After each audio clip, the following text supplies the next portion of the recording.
ሰላም ሰላም። አሁን የምናገረው እውነት ነው። እሺ በደንብ አዳምጡኝ። እውነቷን ነው። እኔ በቃ ሐሰት መናገር አልወድም። በጣም ነው የምጸየፈው። እሺ ስለዚህ በደንብ አዳምጡኝ ሁላችሁ፣ የቤተክርስቲያን አባላት ውጭ የሆናችሁ ማለት ነው። የቤተክርስቲያን አባል ወይም የቤተክርስቲያን ባለቤት ማን ነው? ዛሬ የቤተክርስቲያን ቀን ነው አይደል? ማህበረ ቅዱሳን ነው፣ ጳጳሳት ናቸው፣ የቤተ ክህነት የአስተዳደር ሰራተኞች ናቸው፣ ሊቃውንት ናቸው፣ ይሄ መዘምራን፣ የጉባኤ ቤት መምህራን፣ እንደዚህ የምንላቸው እነሱ ናቸው እንዴ ባለቤቶቹ? አይደለም። እኔ እንደዛ አላምንም። እንደዛ ማለት አይደለም። የቤተ ክርስቲያን ባለቤት የሚመስለኝ እኔ ጳጳሱም፣ የቤተ ክህነት ኦፊሻልስ፣ እነዚህ ዲፓርትመንት ኃላፊዎች፣ ካድሬ ምናምን እንደዚህ ተሰብስቦ ግን አንድ ሲሆን ይመስለኛል ባለቤት የሚባል። ባለቤት ማለት የሚያሻግር ማለት ነው ለትውልድ እንጂ እኔ ለቤተ ክርስቲያን እኔ ነኝ በቃ ከኔ በላይ ሰው የለም። ማህበረ ቅዱሳንም ይሁን የዚህ ጥቁር ለባሾቹ እነዚህ ጳጳሳትም ይሁኑ ጠምጣሚዎቹም ካባ ለባሹም ይሁን እኔ ነኝ በቃ እኔ ነኝ። እንደዚህ አይነት ነገር እኮ በጣም ስህተት እኮ ነው። ቤተ ክርስቲያን የእኛ ናት ሲሆን ነው ጥሩ ደስ የሚለው ማለት ነው። ሁሉም በአንድ መንፈስ፣ አንድ ነፍስ፣ አንድ ልብ ነበሩ አይደል የሚለው የሐዋርያት ሥራ ምዕራፍ 1 ላይ ተሰብስበው ምዕራፍ 5 ነው ምዕራፍ 1 ላይ ነው ምዕራፍ 5 አንድ ሐሳብ ነበሩ የሚለው ነገር ነው ማየት ያለብን። እና መጽሐፍ ቅዱስን መቼ ነው የምንኖርበት? ሁሉም በቃ ገመድ ጉተታ። እኔ ስንቱን ታዘብኩት። እኔ በጣም ነው ማዝነው በእውነት። እዛ ስትሄዱ ዲፓርትመንት ላይ ስትሄዱ ጠቅላይ ቤተ ክህነት በቃ እኔ ነኝ ካባ ለብሶ ምናምን ቢሮ ኃላፊ ነኝ ብሎ የኔ ቤተክርስቲያን በቃ ኪሱ ውስጥ አድርጎ የሚዞር ይመስላችሁ። ጳጳሳቱ ስትሄዱ በቃ ትልልቅ መስቀል ይዘው ምናምን ታጅቦ ሲሄዱ እንዴ ክርስቶስ እንደዛ ነው እንዴ? እንደዛ እኮ አይደለም። የሞት ተጎትቶ በአይሁድ በእነዛ ጨካኞች ተጎትቶ የተሰቀለው እኮ ለዚች ቤተክርስቲያን ነው፣ ዛሬ ለምናከብርላት ሰኔ 20 እና 21 እቺ የተመሰረተች በመካከላችን የቆመችው ቤተክርስቲያን እኮ የክርስቶስ ደም ነው የመሰረታት። እንዴ ምን ሆናችሁ ነው የምትመጻደቁት? የምንመጻደቀው ለምንድን ነው? አንድ ማን ነው ስትሄዱ ማህበራቱ በየራሱ፣ ወጣቱ በራሱ፣ ጳጳሱ በራሱ፣ የጉባኤ ቤት መምህራን ሊቅ ነኝ ብሎ ደግሞ በራሱ በቃ በራሱ።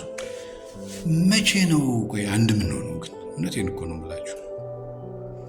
ቲክቶክ እኔ አንዳንድ ጊዜ ደስ ይለኛል መተንፈሻ በመሆኑ ማለት ነው። አንዳንዱ በቃ ከመንግስት ጋር ሆኖ ምናምን እኔ ነኝ እዛ ቃል አቀባይ ሆኖ እንደፈለገ ፖሊስ ጠርቶ ምናምን ማሳሰር። እንደዛ እኮ አይደለም ወንጌል፣ እንደዛ አይደለም። ተው እንጂ እንንቃ፣ አንድ ነን እንጂ ማህበራቱም ብትሆኑ ጳጳሳቱም ብትሆኑ የክፍል ኃላፊዎች ለህዝቡ እናስብ እንጂ። ህዝቡስ ቢሆን ራሱ ህዝቡም እኮ እንደ ህዝብ አልሆነም። ለህዝቡስ ራሱ አምላኪ አይደለ? በጾመ ሐዋርያት ስጋ ቤት ተከፍቶ የክርስቲያን ስጋ ቤት ተብሎ መስቀል ተቀምጦ ተለጥፎበት እየተሸጠ በሐዋርያት ጾም እንዴት ያን ክርስትና ነው? ጭስ ታቦት አቁሞ ጭስ ይዞ የሚሄድ ክርስቲያን ስንቱ ነው የተበላሸው? ማህበሩ እኛ ነን። የትኛው ነው ቤተክርስቲያን የምናዝባት? እኛ ግን እውነቴን እኮ ነው የምላችሁ፣ እውነቴን። እስኪ ሰከን ብለን እንየው እና አንድ እንሆን እስኪ። ሁሉም ለአንድ ነገር በቃ ጠጠር፣ ድንጋይ፣ ሲሚንቶ እንደማቀበል ማለት ነው። ለዚች በሶስት አለት አይደል የሰራት ዛሬ ቤተክርስቲያን። እነዛን ሶስቱ አለቶች የምንሆነው እንዴት? የማህሌትም ሰዎች፣ የመቅደስም ሰዎች፣ የቅድስቱም ሰዎች፣ የሶስቱ ክፍል ሰዎች ለምንድን ነው ማንሆነው? አለቶች ለምንድን ነው ማንሆነው? ቤተክርስቲያን ለምን አንገነባትም አንድ ላይ? እኔ ይሄ ነገር ነው የሚሰማኝ። ሁሉንም ታዘብኩት፣ አየሁት። እዛም ገባው ቤተ ክህነትም አየሁት፣ ማህበረ ቅዱሳንም ሄጄ አየሁ፣ ማህበራቱንም አየሁ፣ ህዝቡንም አየሁት። ምንድን ነው ዓላማችን? ወጣቶች ውስጥ ብትሆኑ ጥቁር እየለበሳችሁ መነኮሳት ተገደሉ።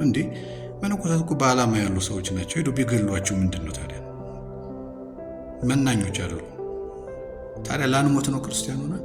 እና ይሄ ነው የሚታሰበኝ እኔና እንደው ቲክቶክን ያኖርልን ነው ማለት። በአንዳንዴስ የት ሄደን እንተነፍሳለን? እና መቼ ነው የምንስተካከለው? እስኪ እንስተካከልና ለአንድ ዓላማ እንቁም። ሁላችን ተግባብተን እንዲሁ የኔ ናት አንበል። እስኪ እንዲሁ በጣም ነው ማፍረው ማዝ ነው ማለት ነው። እዛ ቤተ ክህነት በተለይ ያላችሁ ሰዎች እንዴ ልብ ግዙ እንጂ እንዴ ለአንድ ዓላማ እንቁምና ገነት እንግባ። እንዴ ለአንድ ገነት እኮ ነው። እባካችሁንና እስኪ እንደ ወደ ቀልባችን እንመለስ ለማለት ፈልጌ ነው። በዚህ በቤተ ክርስቲያን ቀን መቼም ተናገር ብሎኝ ነውና እግዚአብሔር አምላክ ከሁላችን ጋር ይሁን። በእውነት የሞተው የቆሰለው የተሰቀለው የተገረፈው ነገር ትዝ ይላል ሁልጊዜ። እንደው ክርስቲያን ማለት እኮ ሲወጣ ሲገባ ያንን ደም ጠብ የሚለውን ደም የቀራንዮውን ደም እኮ የሚያስብ ማለት እኮ እንዲህ።